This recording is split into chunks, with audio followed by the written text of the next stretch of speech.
भगवान बिरसा मुंडा की जन्मस्थली खूंटी जिले के उलीहातू में जनजातीय गौरव दिवस को लेकर तैयारियां तेज। उपायुक्त ने पदाधिकारियों के साथ की बैठक। आयुष्मान भव अभियान के तहत अब तक बनाए गए 2 करोड़ से अधिक आयुष्मान कार्ड। प्रधानमंत्री जन आरोग्य योजना के लाभार्थी आसानी से पा सकेंगे 5 लाख रुपए तक का मुफ्त इलाज। स्वास्थ्य मंत्री बन्ना गुप्ता ने रिम्स में किया डायलिसिस यूनिट, लाइब्रेरी और कुपोषण उपचार केंद्र का उद्घाटन। कहा, रिम्स से बिना इलाज न लौटे मरीज। और रांची में खेली जा रही Asian women's hockey champions trophy में भारतीय टीम का शानदार प्रदर्शन जारी। जापान पर 1 के मुकाबले 2 गोल से दर्ज की जीत।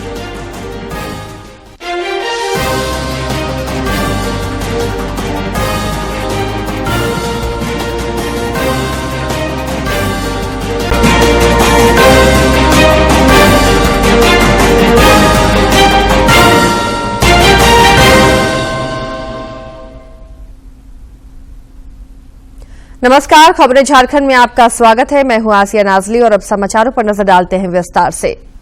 प्रधानमंत्री नरेंद्र मोदी और बांग्लादेश की प्रधानमंत्री शेख हसीना ने आज वीडियो कॉन्फ्रेंसिंग के जरिए संयुक्त रूप से 3 विकास परियोजनाओं का उद्घाटन किया।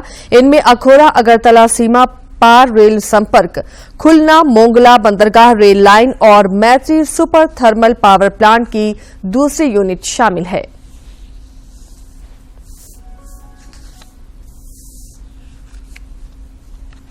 हमारे संबंध निरंतर नई ऊंचाइयां छू रहे हैं।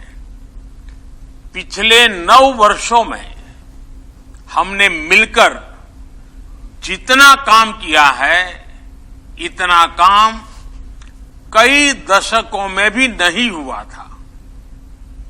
हमने बॉर्डर पर शांति, सुरक्षा और स्थिरता की बहाली के लिए दशकों से लंबित लैंड बाउंड्री एग्रीमेंट किया और मैरीटाइम बाउंड्री को भी सुलझाया।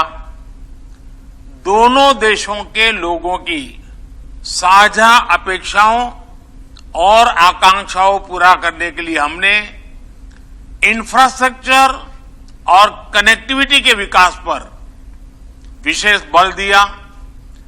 पिछले 9 वर्षों में 3 नई बस सेवाएं शुरू की गई हैं। इससे ढाका, अगरतला, शिलांग, गुवाहाटी और कोलकाता को आपस में जोड़ा गया। पिछले 9 वर्षों में 3 नई रेल सेवाएं भी शुरू की गई। 2020 से तो भारत बांग्लादेश के बीच कंटेनर और पार्सल ट्रेनें भी चल रही हैं। पिछले 9 वर्षों में इनलैंड वाटरवेज को पैसेंजर और गुड्स के यातायात के लिए विकसित किया गया। इसी रास्ते से बांग्लादेश से त्रिपुरा के लिए एक्सपोर्ट का रास्ता खुल गया है। विश्व का सबसे बड़ा क्रूज गंगा विलास भारत और बांग्लादेश के बीच शुरू होने से पर्यटन को बढ़ावा मिला है। पिछले 9 वर्षों में चिटागोंग और मोंगला पोर्ट के रास्ते से भारत के उत्तर पूर्व के राज्यों को जोड़ा गया है। प्रधानमंत्री नरेंद्र मोदी ने कहा है कि देश ने आजादी के अमृत महोत्सव के दौरान कई ऐतिहासिक उपलब्धियां हासिल की हैं।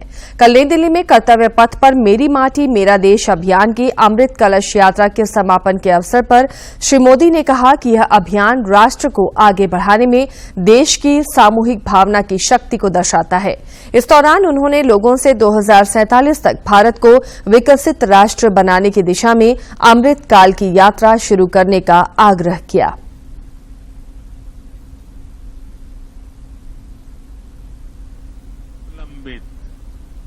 युगों युगों के चरण चिन्ह इसकी छाती पर अंकित।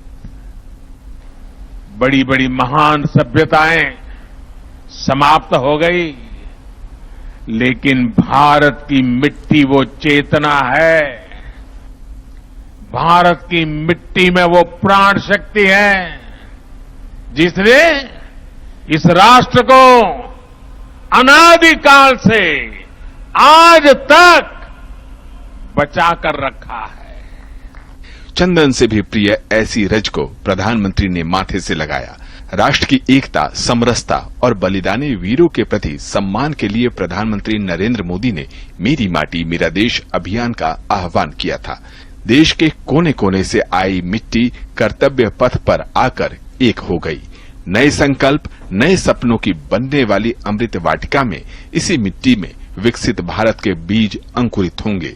आने वाले 25 साल देश के लोगों का संकल्प क्या हो, सपने क्या हो, समर्पण क्या हो, जिससे 2047 तक दुनिया के सामने एक विकसित भारत खड़ा हो।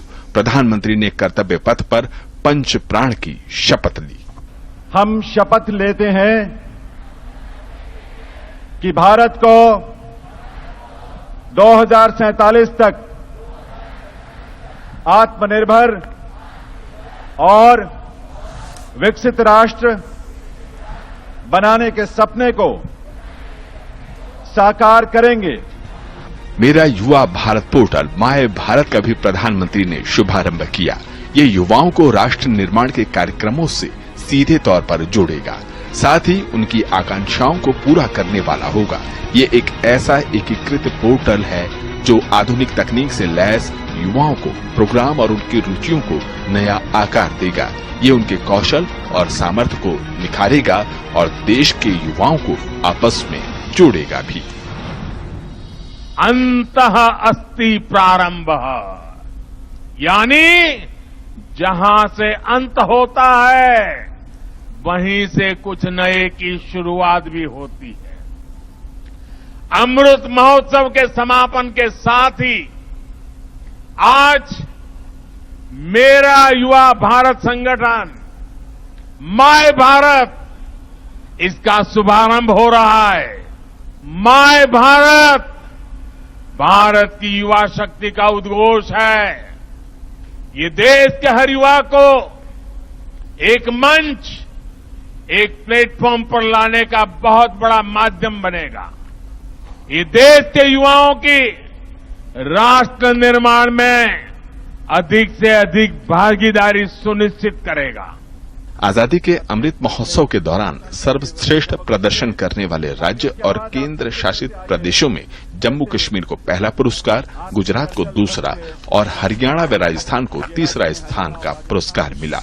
वहीं प्रधानमंत्री ने मंत्रालयों को भी पुरस्कृत किया, जिसमें विदेश मंत्रालय को पहला, दूसरा पुरस्कार रक्षा मंत्रालय को और तीसरा पुरस्कार शिक्षा और रेल मंत्रालय को संयुक्त रूप से दिया गया। इसी के साथ अमृत महोत्सव का समापन हो गया। प्रधानमंत्री ने अमृत महोत्सव स्मारक का शिलान्यास किया। उन्होंने कहा कि अमृत वाटिका पीढ़ियों को प्रेरणा देगी। साथ ही बताया कि इस उत्सव के दौरान देश ने कोविड जैसी महामारी से जंग जीती तो चंद्रयान जैसी सफलता भी हासिल की है। भारत दुनिया की 5वीं अर्थव्यवस्था बनी तो खेलों में भी उपलब्धि हासिल की है। वहीं उन्होंने बताया कि देश ने इसी दौरान गुमनाम नायकों को भी नमन किया। आजादी के अमृत महोत्सव के दौरान देश ने राजपथ से कर्तव्य पथ तक का सफर भी पूरा कर लिया है। हमने गुलामी के भी अनेक प्रतीकों को हटाया। अब कर्तव्य पथ के एक छोर पर आजाद हिंद सरकार के पहले प्रधानमंत्री नेताजी सुभाष चंद्र बोस की प्रतिमा है। अब हमारी नौसेना के पास छत्रपति वीर शिवाजी महाराज की प्रेरणा से नया ध्वज है। अब अंडमान और निकोबार के द्वीपों को स्वदेशी नाम मिला है। इसी अमृत महोत्सव के दौरान जनजातीय गौरव दिवस की घोषणा हुई। इसी अमृत महोत्सव के दौरान साहेबजादों की याद में वीर बाल दिवस की घोषणा हुई। अमृत महोत्सव के दौरान ही 14 अगस्त को विभाजन विभीषिका दिवस के रूप में देश को याद कराया गया।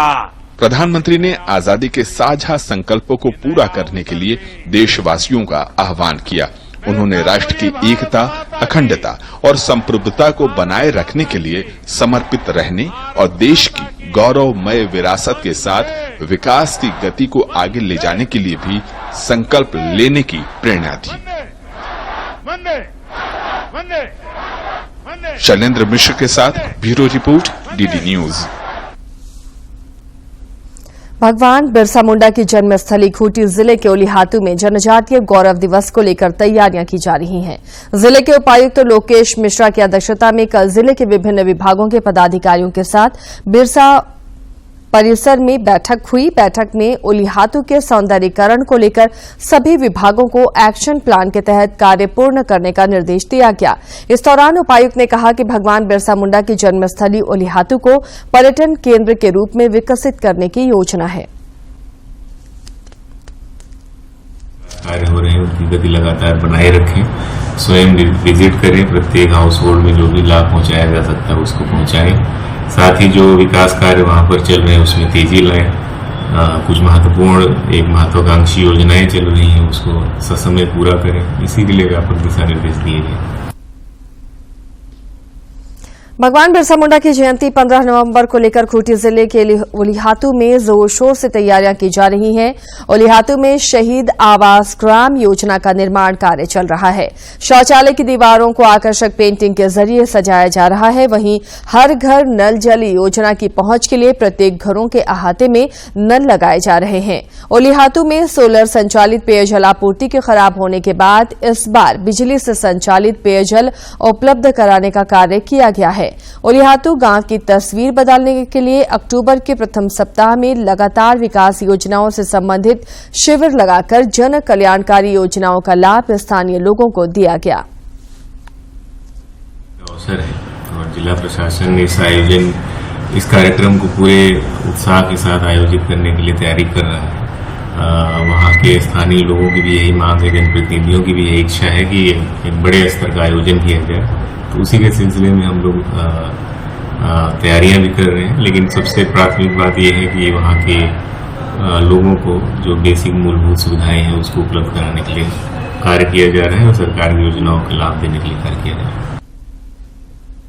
प्रधानमंत्री नरेंद्र मोदी ने बीते रविवार को मन की बात कार्यक्रम में भगवान बिरसा मुंडा को याद किया था। प्रधानमंत्री ने कहा कि आने वाले 15 नवंबर को पूरा देश जनजातीय गौरव दिवस मनाएगा। ये विशेष दिन भगवान बिरसा मुंडा के जन्म जयंती से जुड़ा है।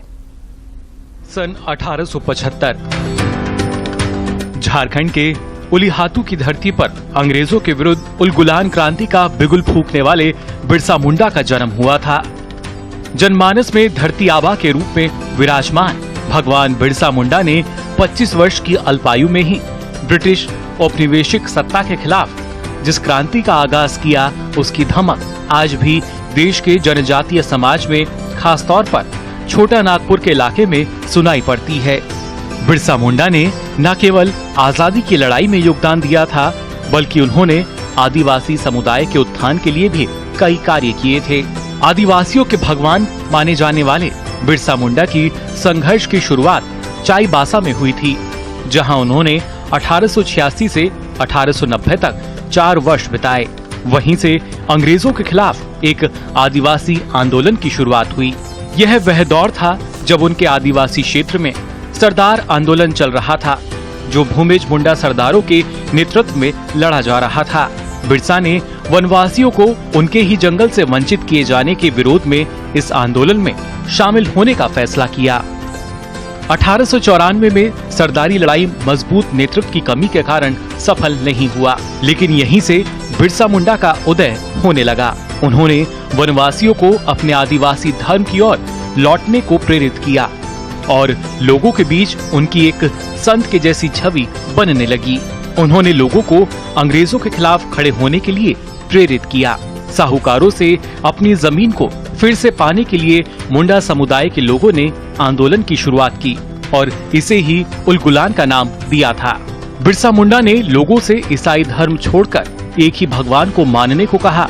उन्होंने खुद को मसीहा बताते हुए ऐलान किया कि वे अपने लोगों को राज्यों को वापस दिलाने के लिए आए हैं।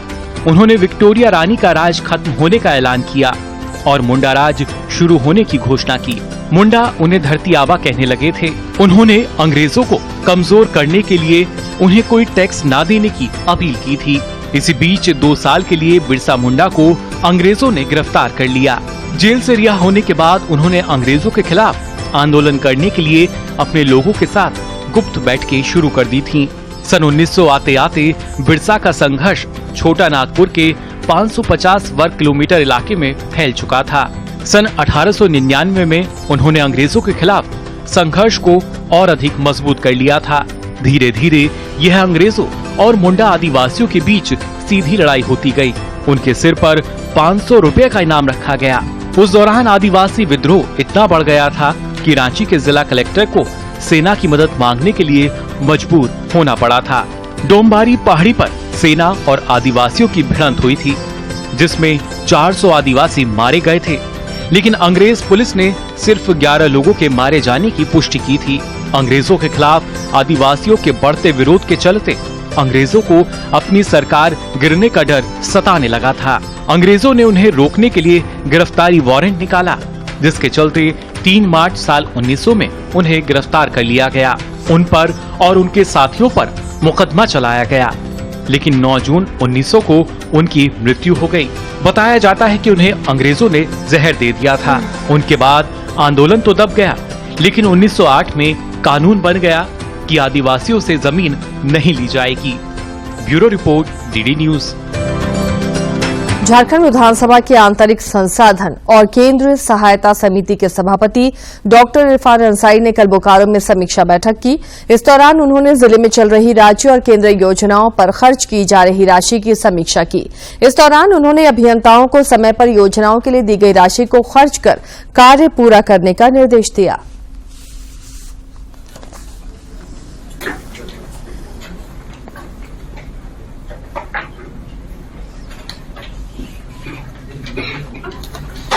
बिजली विभाग को लेकर कुछ कंप्लेन था, उसको मैंने देखा और मेरे विभाग जो है संबंधित हमने कुछ जांच देखे हैं, कुछ त्रुटियां पाया है मैंने, तो कल हम जाके देखेंगे इसको और स्पॉट वेरिफिकेशन हम करेंगे। जहाँ गड़बड़ी है उस पर कार्रवाई करेंगे। कुछ है कोयला का, कुछ अवैध कोयला का है, आप जो बोले तो हम क्वेरी किया, और कुछ अवैध खनन भी है यहाँ। तो बातें आई है सामने, तो उसको देखते हैं कल मॉर्निंग में हम लोग जाके। राज्य के 7 आईपीएस अधिकारियों समेत 16 पुलिस कर्मियों को केंद्रीय गृह मंत्री विशिष्ट अभियान पदक दिया जाएगा। दूरदर्शन से खास बातचीत में झारखंड पुलिस के आईजी अभियान एवी होमकर ने ये सम्मान मिलने पर खुशी जताई है और कहा कि ये सुरक्षा बलों के लिए गर्व की बात है। केंद्रीय गृह मंत्री का विशेष अभियान पदक की घोषणा कर दी गई है। झारखंड के आईजी एवी होमकर साहब को भी ये सम्मान दिया जाएगा और विशेष अभियान से लगातार होमकर साहब जुड़े रहे हैं। इनकी पोस्टिंग भी कई नक्सल जो प्रभावित जिले थे झारखंड वहां पर हुई है और लगातार एक लंबा अनुभव और उसके बाद इस तरह का सम्मान मिलना कितना गौरव की बात और कितनी खुशी। निश्चित रूप से एक बहुत ही बड़ी गर्व की बात है, उपलब्धि है और न केवल मेरे लिए पर्सनली बट पूरे झारखंड पुलिस के लिए और विशेष रूप से हमारे सारे जो सहकर्मी हैं, पुलिस पदाधिकारी है, पुलिस कर्मी है और हमारी जो केंद्रीय फोर्सेस है, सेंट्रल आर्म्ड फोर्सेस है, जो कंधे से कंधे मिलाकर झारखंड पुलिस के साथ नक्सलवाद का खात्मा करने हेतु लगातार विगत कई सालों से कार्यरत है। ये मैं कहूँगा कि ये उन सभी के लिए एक रिकग्निशन है और निश्चित रूप से पूरे झारखंड पुलिस के लिए एक गौरव की बात भी है और इससे हमारे जो ग्राउंड ट्रूप्स हैं, हमारे जो कमांडर्स हैं, उनका भी मनोबल काफ़ी ऊंचा हुआ है और खासकर विगत 3 वर्षों में झारखंड पुलिस और केंद्रीय अर्धसैनिक बलों के द्वारा और जो हमारी अन्य एजेंसीज है जो नक्सल उन्मूलन कार्य में कार्य कर रही है, उनके द्वारा जिस तरीके का काम किया गया है उसको देखते हुए निश्चित रूप से सभी के लिए एक बड़ी गौरव की बात है और मैं ये विशेष रूप से मेंशन करना चाहूँगा कि झारखंड पुलिस के द्वारा और यहाँ कार्यरत अन्य बलों के द्वारा विगत 3 सालों से जो काम किया गया है उसकी सराहना न केवल राज्य स्तर पर बल्कि केंद्रीय स्तर पर भी लगातार की गई है।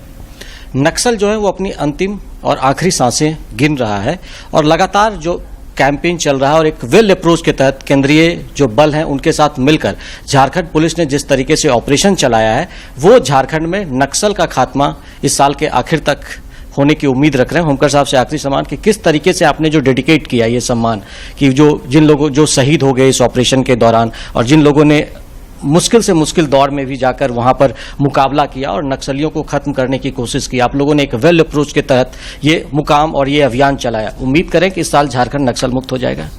देखिए, हम लोग निश्चित रूप से प्रयासरत है और हमारी पूरी टीम, हमारे सारे पदाधिकारी, कर्मी, सारी हमारी केंद्रीय अर्धसैनिक बलों की टीम्स एक उद्देश्य के तहत झारखंड को नक्सल मुक्त बनाने के उद्देश्य के तहत काम कर रहे हैं। कोई टाइमलाइन हम निश्चित रूप से इसमें नहीं कहेंगे कि कब तक ये होगा, लेकिन हमें हमारा गोल पता है, हमें हमारा उद्देश्य पता है। राज्य सरकार के द्वारा हमें लगातार इसमें मोटिवेट किया जा रहा है। हमारे पुलिस महकमे के जो हमारे मुखिया है, हमारे जो सीनियर पदाधिकारी है, उनसे लगातार हमें इस संदर्भ में डायरेक्शंस मिल रहे हैं और उस एक जो गोल है, हमारा जो उद्देश्य है, उसके तरफ संयुक्त रूप से हम लोग काम कर रहे हैं और हम लोग यही आशा करते हैं और इसी ओर हम लोग काम कर रहे हैं कि जल्द से जल्द इस उद्देश्य को हम लोग पा सके और झारखंड को ये जो नक्सलवाद की काली छाया है इससे पूर्ण रूप से मुक्त करा सके। तो नक्सलवाद की काली छाया से मुक्त करने के अभियान में पूरी टीम झारखंड पुलिस लगी हुई है और केंद्रीय गृह मंत्री की ओर से जो ये एक विशेष अभियान सम्मान देने की घोषणा हुई है उससे निश्चित तौर पर इनका हौसला बढ़ा है और इन्हें गर्व भी है कि उनके काम को एक रिकॉग्निशन भी मिल रहा है। अपने सहयोगी सरिता के साथ मैं दिवाकर कुमार, दूरदर्शन समाचार, रांची। सरायकेला खरसावां जिले के गम्हरिया थाना क्षेत्र अंतर्गत कांड्रा गम्हरिया मुख्य मार्ग पर एक बस ने एक मोटरसाइकिल सवार को पीछे से टक्कर मार दी। इस दुर्घटना में मोटरसाइकिल सवार बाल बच गया। घटना की सूचना पर पुलिस मौके पर पहुंची और बस चालक बस और मोटरसाइकिल को कब्जे में ले लिया। गढ़वा जिले में पुलिस ने हथियार के साथ एक नाबालिग सहित 5 लोगों को गिरफ्तार किया है। मुख्यालय डीएसपी संतोष कुमार ने बताया कि रंका और मेराल थाना क्षेत्र में अवैध हथियार लेकर घूमते इन लोगों को गिरफ्तार किया गया।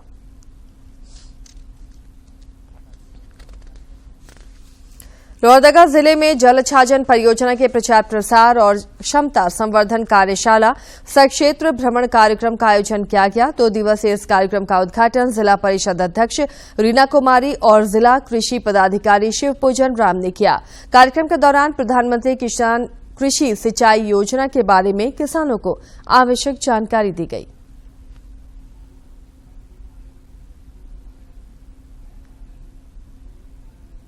सरायकेला खरसावां जिले के आदित्यपुर नगर निगम के नए अपर नगर आयुक्त आलोक कुमार ने कल पदभार संभाला। इस दौरान उन्होंने बताया कि सरकार की योजनाओं को 100% पूरा करना प्राथमिकता में शामिल है।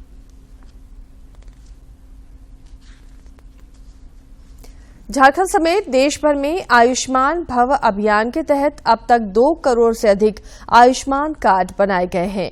इससे आयुष्मान भारत प्रधानमंत्री जन आरोग्य योजना के लाभार्थी 5 लाख रुपए तक का मुफ्त इलाज पा सकेंगे।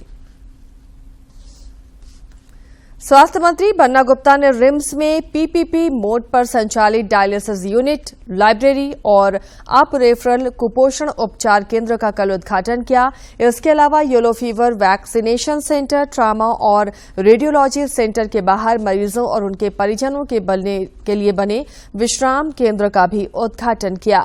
इस दौरान उन्होंने कहा कि इन सेवाओं के शुरू होने से रिम्स को समृद्ध करने के मार्ग में एक और कड़ी जुड़ रही है। श्री गुप्ता ने कहा कि चिकित्सक अपने पेशे के प्रति ज्यादा ईमानदार होकर कार्य करें। उन्होंने कहा कि रिम्स से बिना इलाज के मरीज न लौटे, इस बात का खास ध्यान रखना है।